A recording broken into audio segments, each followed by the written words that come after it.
I heard this a long time ago when I first started. EOS implementers teach independence, not dependence. How do you recommend making sure that your rocks are just super solid? Because rocks come from two places. Your goals list on your one-year plan, or the issues that are holding you back.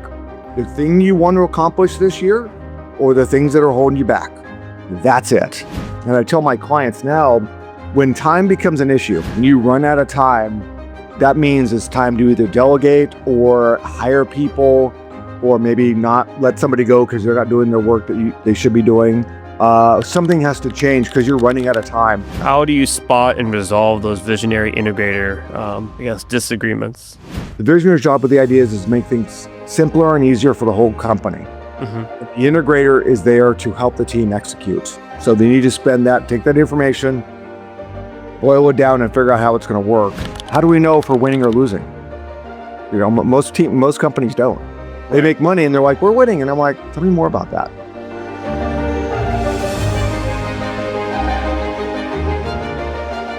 Welcome to The Show Goes On, a podcast about people who keep the businesses running behind the scenes. Today, I have Chris Castillo. And Chris and I go way back. We've known each other now for about 7 years, right? Yeah. We both joined EO Dallas at around the exact same time. And so we've known each other for 7 years. So it's really great to have you on the podcast today. And Chris, I'll give you just a moment to give a brief bio about yourself. Thanks, Aamir. It's good seeing you. We get to see each other every once in a while, depending on the events we go to. But we moved to Dallas in 2017 to scale our coaching business and realized we didn't know anybody in Dallas. We just moved the kids here and running a business. And I realized that I knew my kids' friends more than I knew anybody else in the community. So started up finding a soccer team to play on and meet people, but really trying to find entrepreneurs was challenging. So found EO Dallas and finally got into a forum and realized it was actually good to be around like-minded people sharing some of the same experiences and going through or have gone through things that I have yet to go through and be able to ask questions, get some insight. And you felt like home because you think you're alone in your business going through all these things, all these struggles, and you realize that person did it 2 years ago, or this person hasn't done it yet, but they're going to go through it. So it was a great experience, great community. And some of my people in my forum been doing forum for 20 years. So it's got to be working to people who've been doing it that long. For sure. Yeah, I feel like that first year or two in EO, you're just like, it's something out of this world because you have never seen anything like it. And you've get around all these people who, like you had said, like-minded people who are also on their journey. They're going about it in whichever direction they want to go in. But you begin to see like, oh, okay, this struggle, this heaviness that I carry from time to time, it can be shared. And there's other folks who are also going through something very similar. So those first couple of months are very, very exciting. Yeah. Well, in running a business, I realized you're in it all the time and not always for the right reasons and isn't always healthy because you're grinding away and you think I talk to my clients about this. You think that's just the rite of passage. I have to be doing this way in order to run a business. And you realize when you meet other entrepreneurs that that's not necessarily the case. There is a better way, an easier way. It's not easy, but it can be easier if you just get some insight and people that share some experiences that you haven't gone through and maybe make that experience easier for you. Yeah, for sure. And that's the basis of EO, right? Especially the experience share, right? If someone's gone through a similar experience, it doesn't come across as advice or you should do this. Yeah. It's more so the experience share, which I think is really powerful. It's very subtle, but I think it's a very powerful thing to do. Well, I looked at that because you have people that don't run a business giving you advice on what they would do in this situation. And maybe it's right, probably not right. But wouldn't it be great if somebody that is in a similar business or any business has gone through it and says, this is what I did and this is what didn't work. And you automatically can gravitate towards that because you realize I would have made that mistake so easily and spent time and money on something that didn't work or time away from my business. And that's why we talk about forum, getting in the right forum with people that are doing similar things. Hopefully somebody's, a little farther along, some people are newer, but you get a range of experiences and being able to ask questions that you might not be able to ask anywhere else, even with your spouse. Yeah. Yeah, and the other cool thing about experience shares is that like sometimes someone will give something out and it may not be useful for you at that time. Yep. And then like Yep. it's weird, like 2 years later, you're gonna be like, oh my God, that one guy or girl said something about this. And you begin to call on that experience share story that didn't even apply to you at the time. Yeah. And Yeah. not to mention the network we have. We have people all over the world that we can call at any given Yeah. time. Every time we travel, there are people that will come out and meet with us and hang out with us when we go on retreats, open up their business to us. And I realized that was underutilized in my forum for a while to make sure, like, if we're going on retreat, we need to call that chapter and say, who wants to open their doors, share their experiences in their business. And inevitably, any conversation we have, someone always has a takeaway. Always. There's something always happening. And sometimes we're not ready to hear it. Like you said, we have to wait till it actually happens. But a lot of times we're dealing with 12 different things or 100 different things all the time. And so if we can just get one epiphany, it makes it so worthwhile. Yeah. Yeah, for sure. So Chris, take me back with your story, right? Like how did this all start for you before you became an EOS coach, which I really want to get into? How did you start off your career? What were you working on? So I was talking about this recently. A long time ago, my dad said, as long as you had a job, had a house, and had a wife, you made it. That was the bar. And I'm like, okay, that sounds pretty simple. So I've been working since I was 9, partly to keep myself out of trouble, but more to learn how to run a business, do a job. 18 years at Hewlett Packard, which was amazing because you can do a lot of different things in a lot of different areas. Met my wife there, and then had a service business, which taught me actually how to run a business. And that was in California, in Sacramento, for 5 years. And it was amazing because I was it. I had to do the owner and operator to the extreme. And it was awesome to learn how to run a business, but also realize how much time it took. And when you have small kids, you don't have that kind of time. You come home and it's like you go from running a business to being a dad. And that's when I realized there's got to be a better way. But then my ex-wife and I started a business, a coaching company back in 2010. And again, you go in the same pattern of doing all the things yourself over and over and over again until it becomes too much. And I tell my clients now, when time becomes an issue, when you run out of time, that means it's time to either delegate or hire people, or maybe not let somebody go because they're not doing their work that they should be doing. Something has to change because you're running out of time. And that's what happened in 2016 and 17. We were running a business, a coaching business, and stuck at about $2 million in revenue. It was fine. It was good. But we were working really hard, and we realized we wanted to scale it, keep going, but we needed to hire people and couldn't do it in California. Too expensive, too hard. It was just hard to attract good talent. And we looked for a no tax state, found Texas. My kids wanted to move here. 2017, found a place in Allen, Texas, packed up and just moved our company and started hiring people, and realizing pretty quick we didn't know what we were doing. Like, I learned how to be a manager from people that managed me back in the day, especially at HP, which was management by walking around.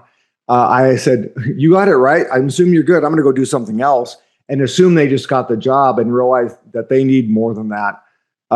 We had no framework for scaling our business, found the book Traction and implemented that. And it basically helped us grow the business, kept doubling every year.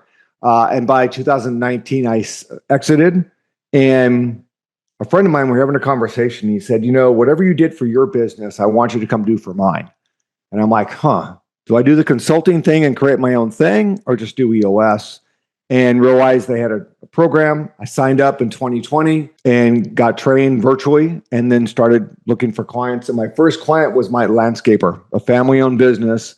And the son's like, I'm taking this over, but I don't want to duplicate the mess that's already going on. Let's clean this up first. So when we replicate this, we're replicating the best part of it. And so that was my whole purpose, was teaching entrepreneurs, leaders, that you don't have to stay up till 2 a.m. every day, miss the gym, just to run a business. There's a better way. And I think this is how you should be doing it. And with the flexibility of, it works with any business.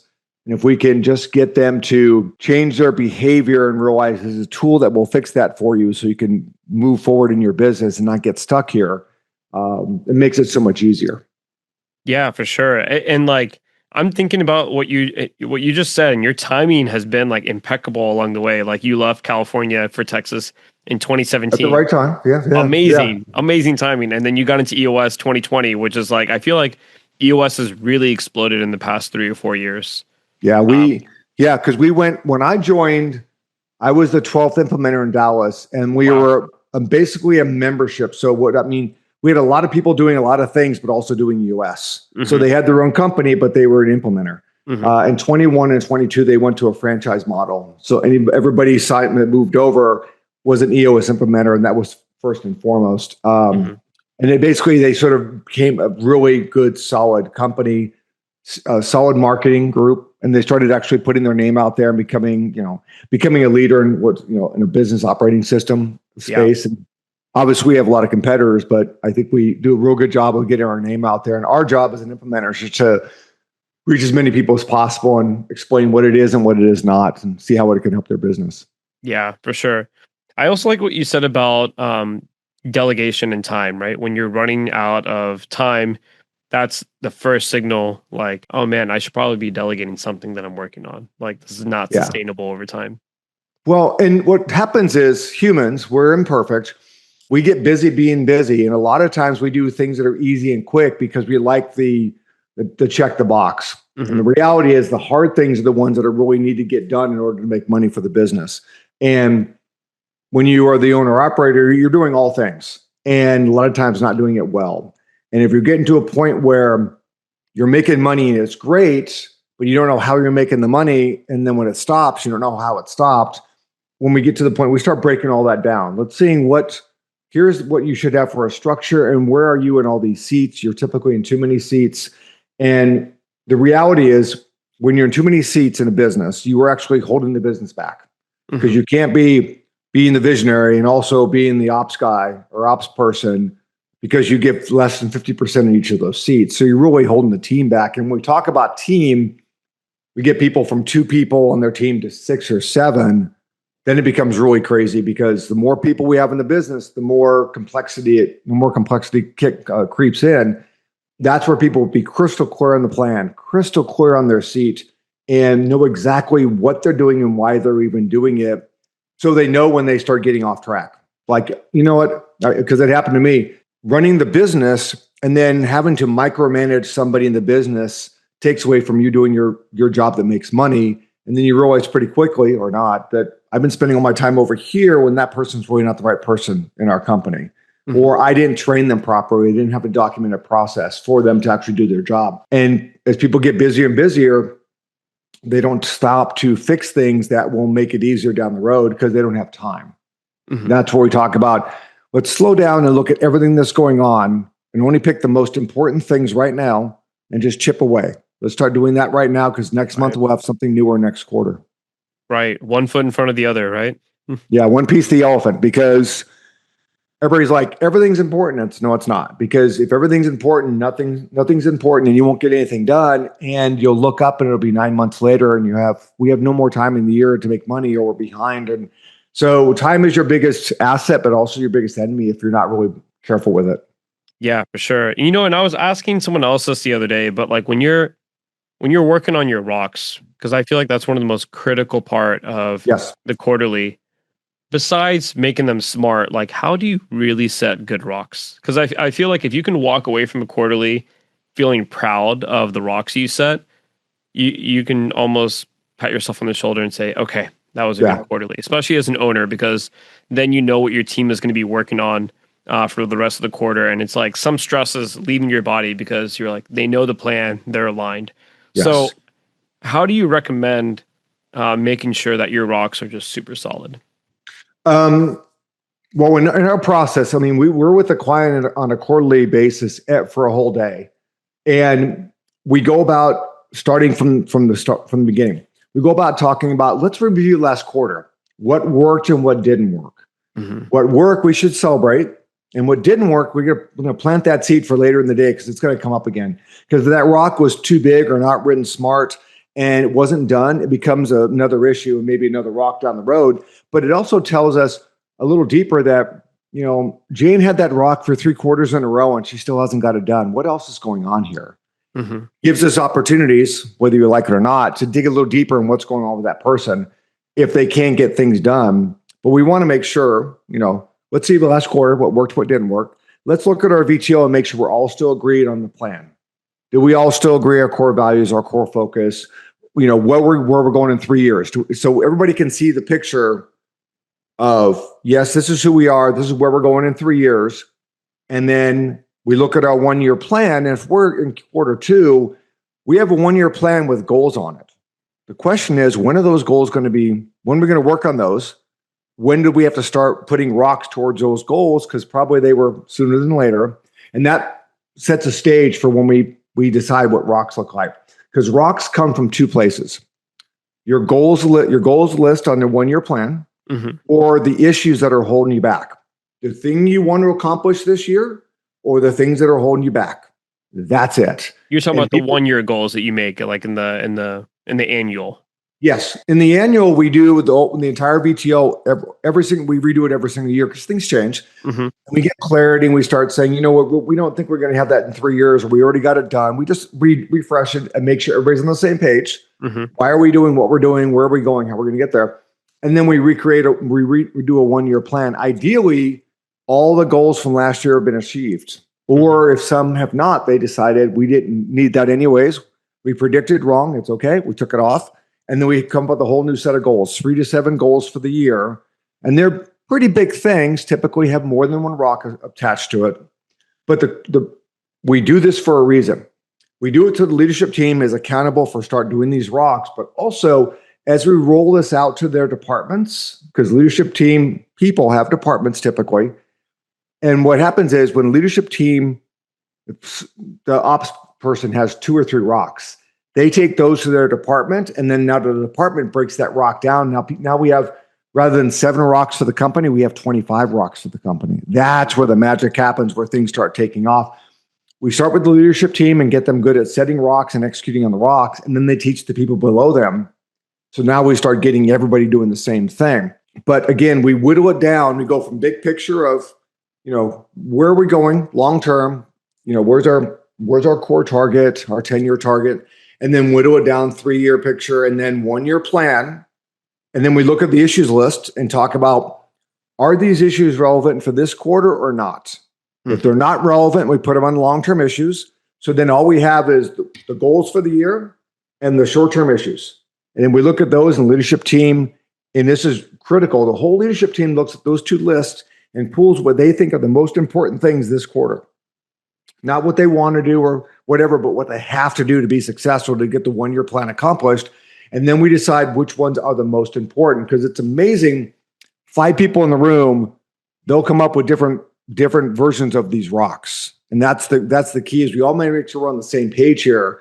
And a lot of times these rocks intermingle. So if the salesperson's rocks apply to the ops person, the salesperson's rock better get done, or the ops person rocks won't get done. So it all has to be, that's always start working towards being peer-to-peer accountability. And once they decide from the goals list and the issues list, these are the 3 to 7 most important things, then someone owns them. And then they have a chance to break those down into steps that are due at a certain date, so that they are done by the end of the quarter, or the end of the 90 days. So, and I make them write those out. I make them put them in their software, 90 or success or strategy, whatever they use. You're talking about like the milestones. Yes, the milestones of the rock. I say, what has to be done by this date, and have the date listed.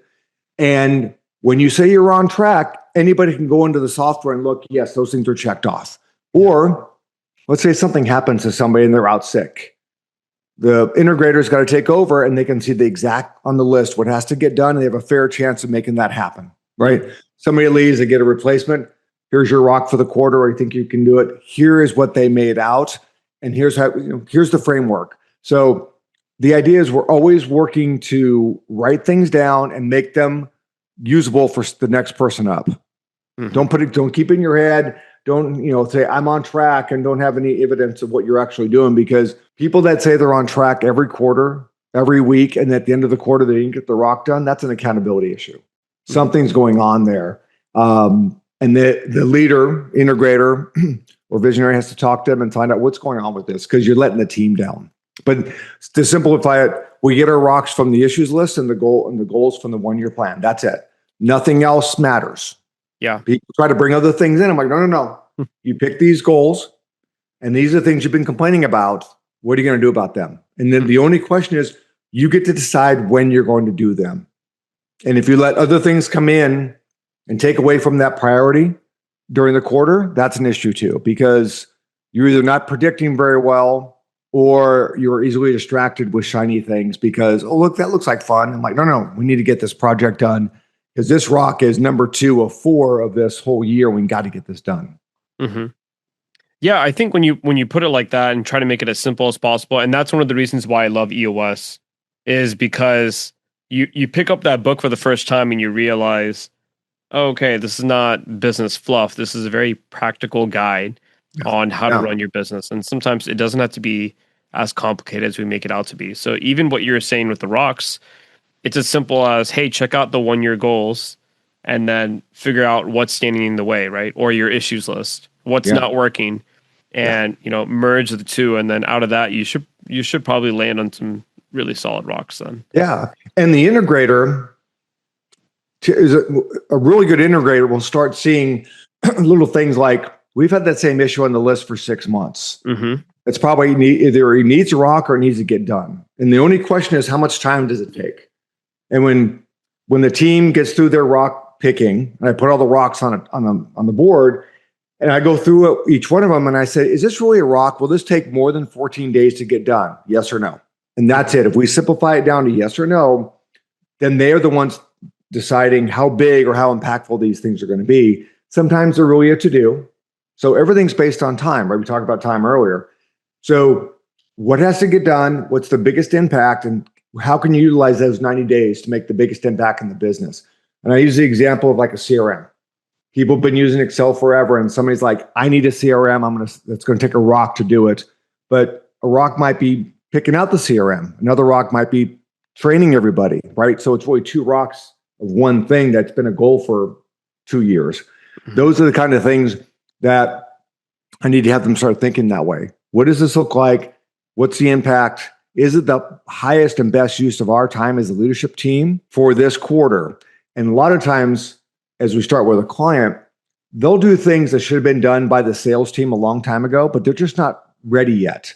Mm-hmm. The leader's not ready yet, but we'll get to the point after the first year, because this takes we're changing behavior. About the first year, they start looking at their leadership team issues list and realize, you know what? Half of those things belong to this department. We need to roll this out so that department can start handling their own issues, because they keep doing $25 an hour work when they should be doing $100 an hour work. Mm-hmm. And that's where again, we're moving in the right direction. Everybody's rowing in the right direction when they start thinking, what's the most important use of my time? The time with the leadership team every week is the most important time of that week for that team. And it should be the same for their department. And if we can get them all doing the same thing at the same time, our job is to get them ready within about 2 years or so, sometimes longer. But leadership team gets it. They train the people below them. When we do an annual with the leadership or quarterly or annual with leadership team to do the same thing with their departments, everyone's rowing in the same direction, doing the same thing, speaking the same language. And then they, like I said, 25, 30 rocks a quarter rather than 3, right? Mm-hmm. That's where we're trying to get to. But if we don't simplify it, you can see the mayhem of everybody thinking all this is important. We never come down to agreement. Yeah. Saying, yeah, these 3 things are the most important this quarter. You may know it, but you need to make sure that when the team can start saying it for themselves, that's when they start to get it. Were you saying 25, 30 rocks because you're spreading that out across the departments? Yes. Okay. Because like I said, when the leadership team realizes some of these issues are really a sales team issue, let's roll it out so the sales team can do their own issues. Mm-hmm. Same with rocks, because ideally the leadership team is directing the rock completion, not doing the work. Mm-hmm. Because the leader on the leadership team of those departments should be leading. The team should be executing. Mm-hmm. And wouldn't it be great if your team realize what the issues are with their own team and being able to solve those issues on the team? Maybe the leader of the sales team puts in the CRM, but somebody will lead the training, that kind of stuff. So everybody starts helping out. But like I said, when the leadership team realizes, wow, we keep doing stuff that is really this department stuff, that's when we start pushing it down, rolling it out.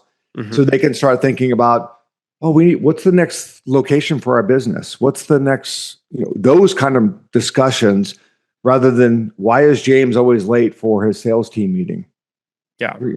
The stuff that you realize that we should probably get those guys involved, because we need to share the heavy lifting with everybody if they all want to contribute. Does each department do their own quarterly too? Or is it just, Yeah. Oh, wow. Okay. So typically, depending on the team, everybody's different, fast and slow. By usually the second year, we do the annual. And then on the traction side of the VTO, they can do the department version of their own quarterly. So let's say we do a 2-day quarterly. Ideally, they'd have a 1-day or half a day department annual. What worked, what didn't work. Let's celebrate our wins. But again, the department's doing their own rocks. The department's holding level 10 meetings. They have their own scorecard. They're really doing their own thing, and they need their time. Typically, it's half a day because they don't have that many issues to go through. Yeah. And their rocks are coming down from the top anyways. Same with the quarterly. So if Monday we have a quarterly with team and it's 8 hours, I urge them to have a quarterly with their department the next day, because it's fresh, it's in their mind. They sort of get the flow of the meeting.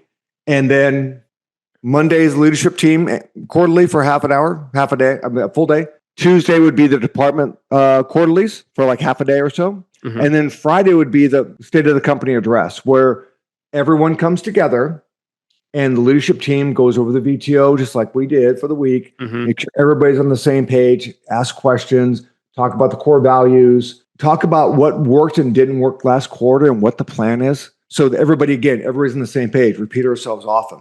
And we do that every single quarter so that everyone feels included. Everyone's part of the plan. Now, if you have a team like Kyle, right? He has a lot of frontline workers.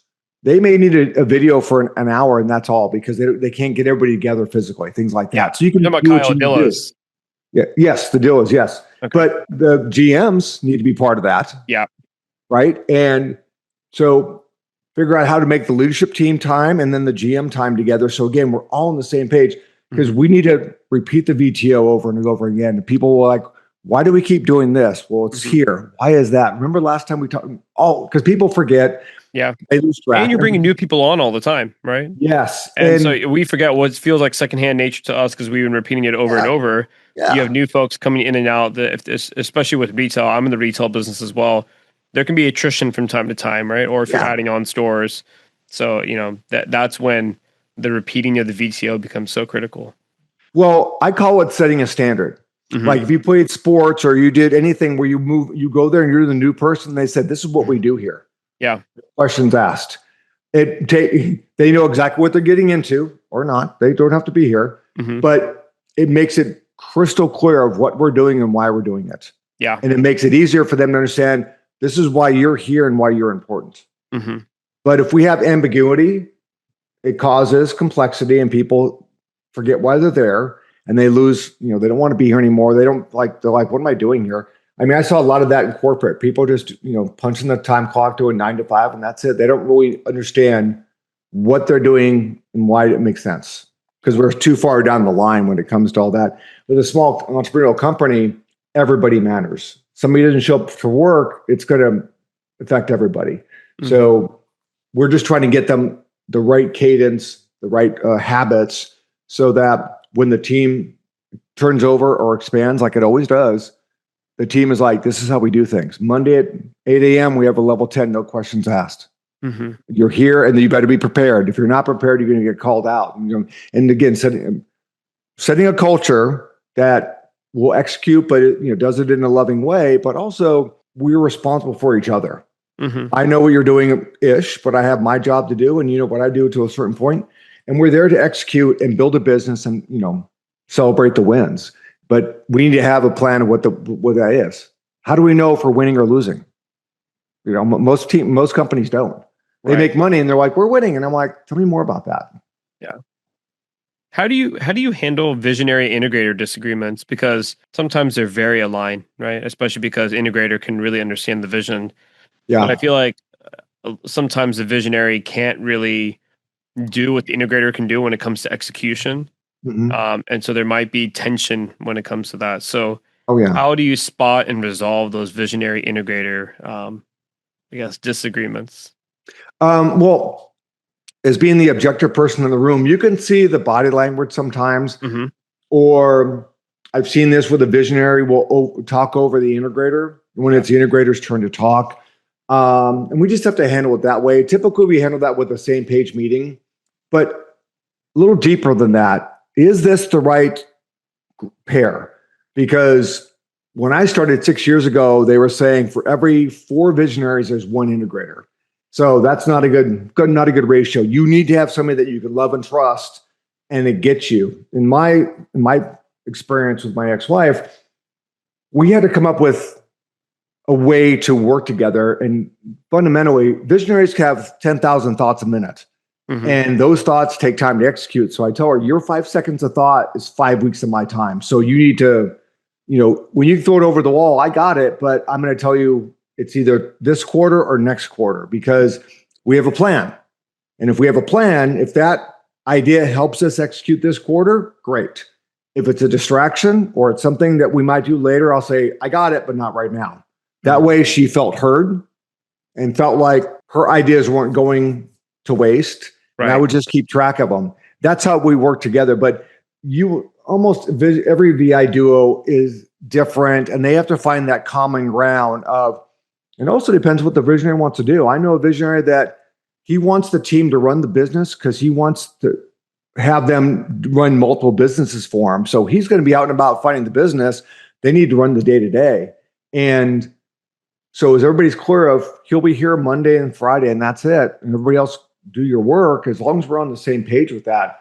But the integrator has to be able to be firm enough with the visionary and see the value of the idea, or say, not right now, and this is why. So the visionary is heard, and the integrator goes about this business. So they, don't come in and change the equation when we already have the solution. Don't do that unless it makes it easier. The visionary's job with the ideas is to make things simpler and easier for the whole company. And the integrator is there to help the team execute. So they need to take that information, boil it down, and figure out how it's going to work. So what happened? A great example of what happened in my world.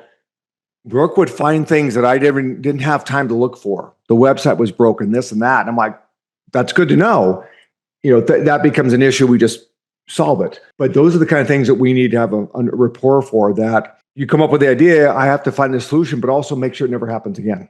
How do we take that next step so that visionary doesn't have to worry about going and double checking that? I know for me, especially with an assistant, if I find something wrong, I'm going to stop everything and dig into there and find out what else is wrong, right? Because you don't want that email going out with the wrong link, things like that. Yeah.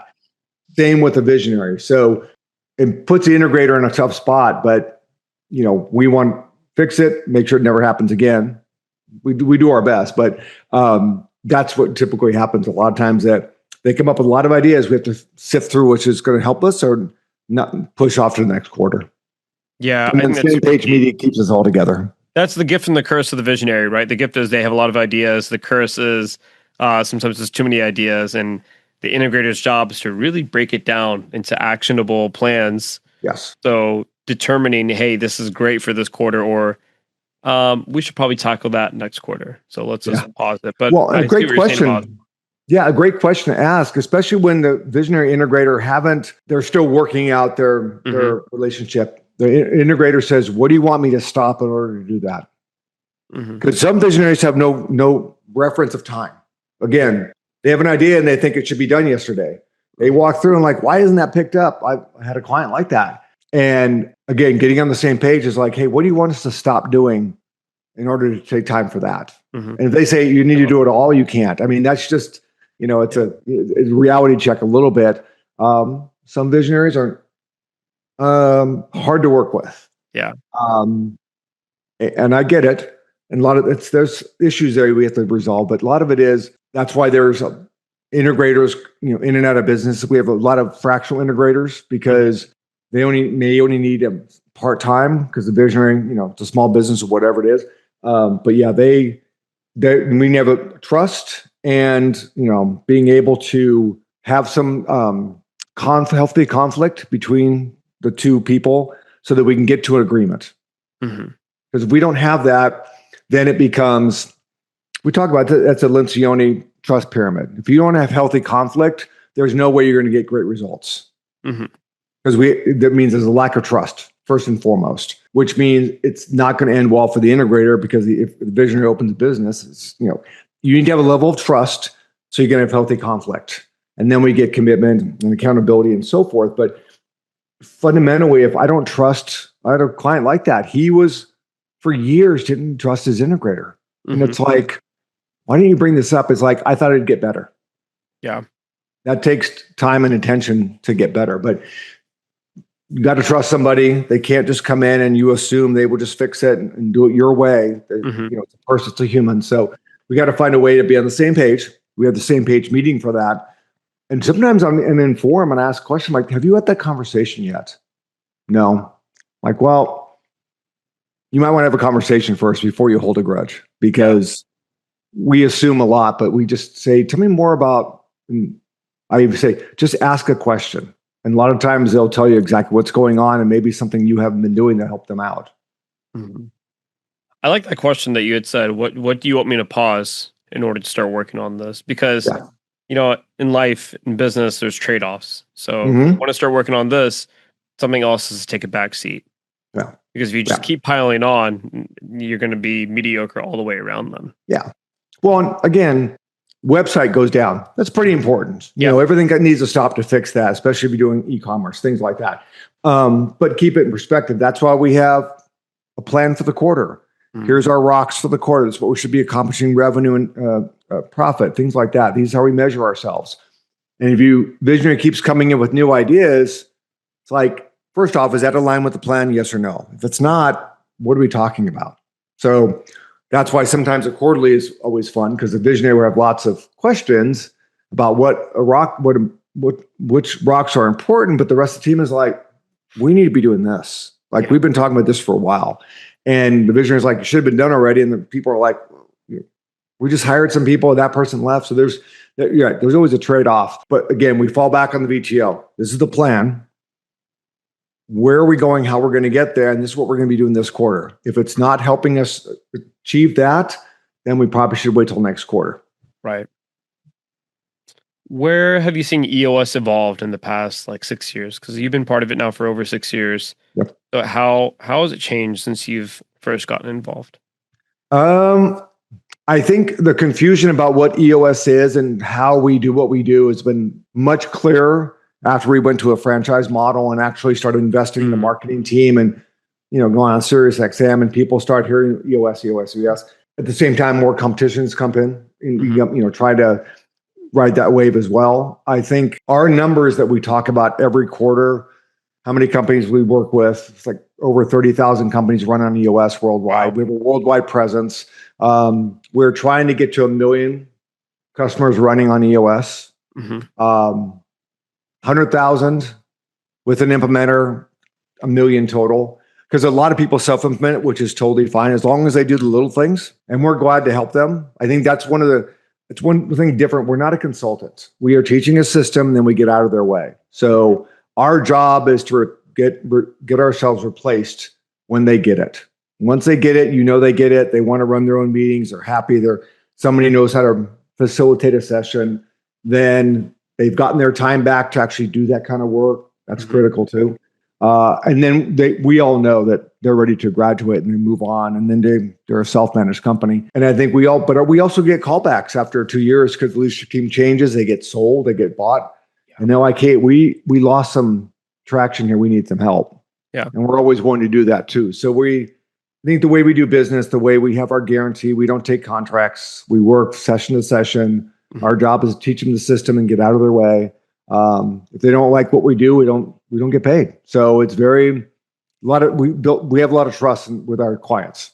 Yeah. And if they aren't, that's when we do the free session. If they're not 100% in, then we can't help them, because it's like going to the gym. If you're not there to do work and be serious about it, then you're sort of wasting the trainer's time. And we can tell pretty quickly if they haven't done their work, they're not getting their rocks done. They don't really have any issues because they're fine. So the visionary says it's what they want from the business. I want to go from 3 to 20 million. Great. The team is like, we're happy. I'm like, well, we have a problem, right?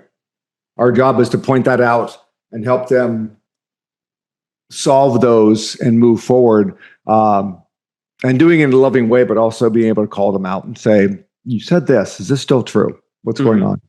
But yeah, you have to be able to show up and confront the brutal facts, right? Like if they're showing up to meetings and not really having any issues, that means probably something else going on. That's an issue. Yeah. That's an issue in itself. Yeah. Again, it's a room full of imperfect humans. We know there's stuff going down. We know that Janet's mad, or so-and-so hasn't been showing up to work and nobody said anything, or the integrators, not showing up or not doing their work. Like, tell me what's going on. You can't hide in the corner. We talk about issues don't fix themselves unless a rock changes the environment, right? So what are we going to do about this issue, and when are we going to get it done is going to allow us to move forward. I mean, fundamentally, I know a lot of companies that even don't have any idea about their financials. So fundamentally, how are you running a business if you're not looking at your numbers every single week? That just blows. And then there's a lot of things going on with that, but we need to look at how we're measuring ourselves. Are we winning or not winning? What are we going after? What does it look like? What's the gap? So if we can establish the gap, then I can say, okay, you want to go from 3 to 20? Okay, I know what we're going to be up against. Let's do these things first, and everything. Once we start completing the VTO and start having level 10 meetings, as you know, all your issues come to the top. You become transparent. All the things deep in your gut have not been working, they show up, and you have to put them on the list, and people are going to start calling them out, and you'll get really good at solving those issues, but then also get really good at saying that really is somebody else's issue. Let them fix that. But yeah, that's what we really are trying to get them to do. And again, I heard this a long time ago when I first started. EOS implementers teach independence, not dependence. Yeah. Our biggest win is when a client gets it, they're self-managed, they become our greatest fan. That's how we get more clients. So it's a great system. And if sometimes we keep them for a long time because they like having somebody in the room. Yeah. But ideally, the integrator should have time in his life, or her life in the business to facilitate the sessions and run their part of the business. But that's where we try to get them to become self-managed, have time. The integrator should spend half their time working on the business, not be in the business so much. Yeah. Typically, they're in the business when we start, and we try to move them up into that space, things like that. Yeah, that makes sense. What do you feel like entrepreneurs are struggling the most with right now? Like in 2026, what is something that's holding teams back? Doesn't even have to be EOS related. Just like I'm curious in general what you're seeing. Yeah, it's obviously finding good people, and that's what we talk about. If you have a standard, you have a plan, then you're halfway there. Then you know exactly what to look for, your core values, and what you're trying to get done. I know people were uncertain because of outside influences. A couple of years ago, it was tariffs, things like that.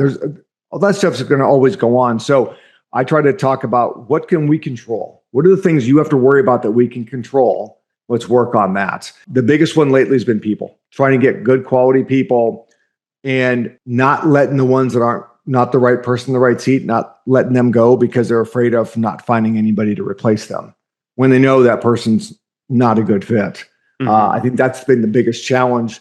But if we can complete the VTO, get them clear on their vision, clear of their standard of how they do business, they'll attract great people. Use a recruiter, or maybe they need to change where they look. But there's good people out there that are working in terrible companies that could use, if you have great core values and a great culture. Sometimes it's not great, and we have to work on that too. So there's a culture. It just depends on if it's good or bad. So people are probably the biggest issue I've been hearing about. And I even told them, if you haven't found the right person, it's okay to be in a couple seats right now, but we have to get you into one seat eventually.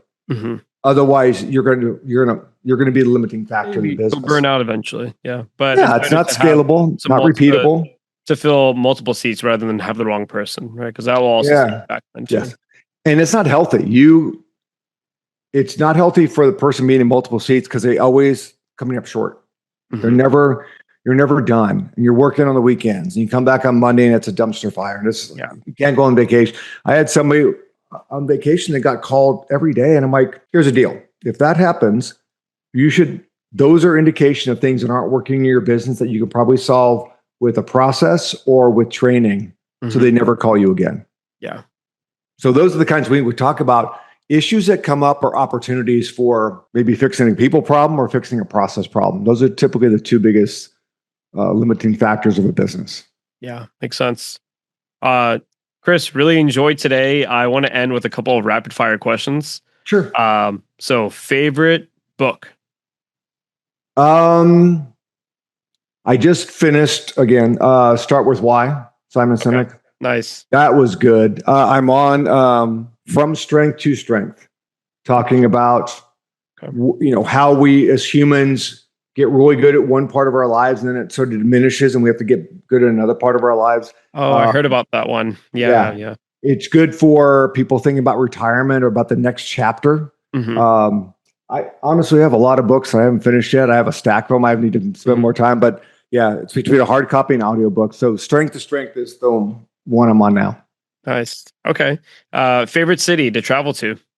Chicago. Nice. Why Chicago? Girlfriend's from Wisconsin, but we spend a lot of time in the city. And every time I've gone there, it's been a great time. Yeah. Food's great. People are great. Maybe it's where I've been going. St. Patrick's Day is awesome. By the way. I hear Chicago, St. Patrick's Day is a place to be. Yeah, as long as it's nice weather. I went to last year. It was awesome. That's cool. And favorite TV show right now? Ooh, it's funny. I don't really like series because I do a couple of them, then I sort of lose interest. Shrinking. Oh, cool. All right. I started the first season of that. It's pretty good. It's just so hilarious. And the guy Ted Lasso too, but the guy that wrote Ted Lasso is in Shrinking as well. So that's why, and Ted Lasso is amazing too. And people keep telling me, I'm like, yeah, I'll get to it. And I watch it. I'm like, oh my God, this is great. But yeah, everything's on hiatus now. But yeah, Shrinking was just hilarious. Yeah. Solid show. Yes. Good stuff. Well, Chris, thanks so much for joining today. Before we sign off, any final takeaways for the audience? Yeah.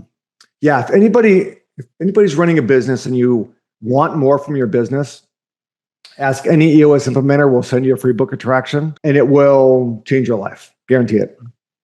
Cool. Thanks so much for joining today, man. Appreciate it. Appreciate the time. Thanks for inviting me.